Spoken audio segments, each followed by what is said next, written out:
What happens when sanctions fail, diplomacy stalls, and a superpower decides that waiting is more dangerous than acting? In the early hours of a Caribbean night, that question stops being theoretical, because when the United States runs out of patience, it doesn't send another warning, it sends Delta Force. Let's start the video. For years, Nicolás Maduro survives everything aimed at him, not because he is loved, but because he is entrenched. Economic collapse doesn't dislodge him, it only reshapes the suffering around him. Protests erupt, fade, then erupt again, never quite reaching the center of power. International isolation hardens his grip instead of loosening it, forcing loyalty to be enforced rather than earned. He rules through layered security protocols, constantly rotating safe houses, Cuban intelligence advisors embedded deep within his apparatus, and a military structure designed to protect the regime itself, not the nation it governs. From the outside, he looks immovable, insulated by fear and force. From the inside, however, patterns emerge and predictability replaces mystery. By mid-2025, Washington's internal calculus shifts in a way that never reaches the public stage. This is not an emotional reaction or a political impulse, but a strategic reassessment rooted in time, data, and diminishing returns. Intelligence assessments quietly stop asking whether Maduro can still be pressured, and start asking whether he can be physically removed from the equation. That shift does not come with speeches or statements. It comes through classified briefings, closed-door legal reviews, and contingency discussions that grow increasingly concrete. Containment is no longer seen as stability. Once that conclusion hardens, the machinery of special operations begins to turn. Slowly at first, then with purpose. Delta Force does not deploy quickly, because speed without certainty is just risk. It prepares with a level of detail that borders on obsession. Before a single aircraft lifts off, operators rehearse the mission repeatedly inside a full-scale replica of Maduro's compound. Every hallway is memorized until it can be navigated in darkness. Every doorway is drilled until breaching becomes instinct rather than thought. Every blind corner is studied for angles, shadows, and timing. The objective is not speed for its own sake, but inevitability. By the time the real mission begins, the environment feels familiar, almost mundane. When reality finally arrives, it feels less like action and more like confirmation. Intelligence tightens its grip in parallel, closing space around the target without announcing itself. Signals analysts map communication handoffs and device rotations with surgical precision. Human sources report subtle changes in security behavior that only insiders notice. Satellites confirm which buildings remain active overnight and which go dark at predictable hours. Maduro moves frequently, but no one moves randomly forever. Patterns begin to surface through repetition. Late-night relocations become routine rather than evasive. Inner security rings shrink as fatigue accumulates. Human endurance has limits, even in dictatorships. The window doesn't burst open dramatically. It simply becomes visible to those watching closely enough. The operation begins just after 2 in the morning, when vigilance is lowest and reaction time is slowest. A stealth transport cuts its transponder over dark water, hugging the ocean to minimize detection and acoustic signature. Inside the aircraft, Delta operators sit in absolute silence, helmets down, eyes forward, bodies still. There is no bravado, no ritualized pre-mission speeches, no dramatic gestures. This is not adrenaline driving the moment. It is discipline. Every movement, every step, every contingency has already been played through mentally dozens of times.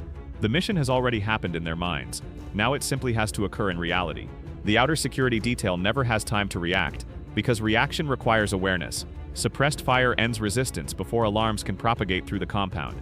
Cameras go dark in sequence, not all at once to avoid triggering automated failsafes. Sensors fail quietly, one layer at a time. Inside the compound, nothing sounds unusual at first, and that is by design. Delta Force does not rush to overpower systems head-on. It slips inside the enemy's decision cycle, moving faster than defenders can orient themselves to the threat. By the time confusion forms, control has already changed hands. Hallways are cleared methodically, without haste and without hesitation. Infrared optics reveal bodies behind doors, breathing heat into the darkness. Breaching charges are placed with careful calculation, powerful enough to neutralize resistance, but restrained enough to avoid waking the surrounding neighborhood. Maduro's guards fight with determination and loyalty, but determination is not a substitute for preparation. They react to what is happening. Delta reacts to what was always going to happen. One side is improvising under stress. The other is executing a script already memorized. Outcomes diverge quickly. Maduro realizes something is wrong, not when he hears gunfire, but when his communications die all at once. His phone goes silent without explanation. His radio fails to answer. The familiar background noise of authority simply vanishes. That silence carries more meaning than any explosion ever could. It tells him that control has already slipped beyond reach. In power, silence is never neutral. it means decisions are being made somewhere else. And that realization arrives before anyone speaks a word. The safe room delays the inevitable by seconds, not minutes, offering psychological comfort more than real protection. Reinforced doors slow entry briefly, but not enough to change the outcome. A controlled breach fills the space with light, pressure, and smoke. Operators flood the room with practiced efficiency, each movement overlapping the next. Maduro is alive when they reach him, and that matters. This mission is not about punishment or spectacle. It is about custody, confirmation, and control. The objective is a living target, not a symbol. He is restrained, hooded, and moved immediately, without ceremony or commentary. There are no speeches and no declarations. History does not pause for dramatic monologues.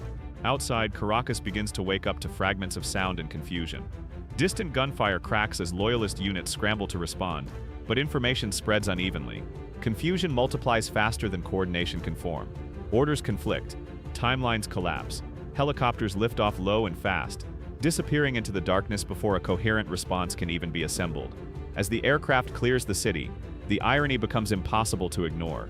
For years, Maduro mocked the United States as an empire in decline, too cautious and divided to act decisively. Yet declining empires do not usually arrive precisely on time, execute flawlessly, and leave without asking permission.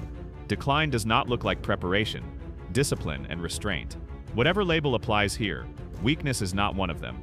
By dawn, Maduro is no longer in Venezuela. He is not negotiating. He is not hiding. He is in custody, transferred beyond the reach of loyalists, emergency decrees, and improvised authority. Airspace remains quiet, not because the world approves, but because no one wants to be the actor who escalates this moment further. Silence becomes a form of consensus. Nobody interferes. Nobody intervenes. Everyone watches. The shockwaves move faster than official statements ever could. Oil markets react immediately, pricing uncertainty before facts are even confirmed. Regional currencies wobble under speculation and fear. Governments issue carefully worded responses that say everything and nothing at once. Publicly, restraint is emphasized. Privately, calculations shift. Behind closed doors, leaders everywhere reassess their own assumptions about immunity, distance, and permanence. Power suddenly feels less abstract. This operation is not only about one man, it is about precedent, and precedent is heavier than ideology. Great powers avoid capturing heads of state not because they lack the ability, but because doing so reshapes the rules of international behavior. Once that line is crossed, it cannot be uncrossed. Tonight, that rule breaks quietly, without ceremony, without applause, and without permission from history itself. Legal debates follow, as they always do, filling news cycles and conference rooms. Diplomats argue over sovereignty, norms, and authorization. Lawyers prepare cases that will stretch across years and jurisdictions. Academic panels will dissect the implications endlessly. None of those discussions change the immediate reality. Maduro does not return home. The helicopter does not turn back. The moment has already passed. Delta Force did not just remove a leader. It removed an assumption, the belief that some figures are too entrenched, too protected, or too inconvenient to touch. That belief evaporates in the early hours of the morning, replaced by a colder, sharper understanding of how power is actually enforced when patience runs out and decisions are no longer theoretical. For years, Maduro ruled by betting that the United States would never dare to act directly. That bet finally expires, not loudly, not publicly, but decisively, at a precise hour, on a night when no one was watching closely enough, because power without accountability is not strength. It is borrowed time, and borrowed time always runs out.